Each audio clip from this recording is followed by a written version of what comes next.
என் பேர் மேரி. நான் தூய்மை பணியாளர் வேலை செய்கிறேன். நான் பார்க்கில் என் ஃப்ரெண்டெல்லாம் பார்க்கறதுக்கு நான் பார்க்கில் வந்து நாங்கள் எல்லாம் ஒன்றா வேலை செய்கிறோம்.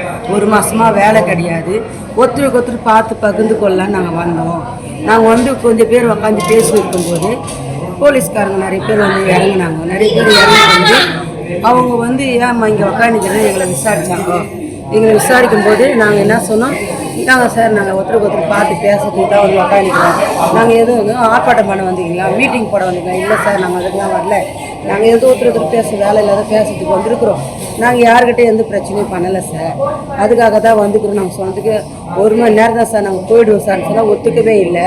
எங்களை எல்லாம் இருக்கக்கூடாது, போ வெளியே போனால் பார்க் உள்ளேருந்தே வந்து எங்களை எல்லாரையும் வெளியே தட்டி கதவு சாத்தி அவ்வளோ ஆர்ப்பாட்டம், அவ்வளோ அமுக்கலை. எங்களை ஒருத்தர் 2 பேர் கிடையாது, 5 போலீஸ்காரங்களாம் ஒவ்வொரு லேடிஸை வலித்து எல்லாரையும் ஸ்டேஷனில் ஏற்றினாங்க.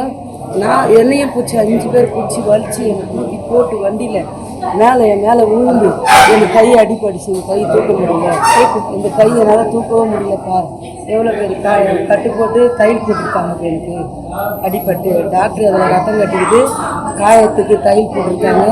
இப்போ இது எக்ஸ்ரே எடுக்க சொல்லியிருக்காங்க, ஃபுல் ஸ்கேன் எடுக்க சொல்லியிருக்காங்க. நான் என்ன பண்ண முடியும்? எங்களுக்கு அங்கே கூட உட்கார உரிமை இல்லையா? நாங்கன்னா அவ்வளோ தீட்டு தகப்பாங்களா?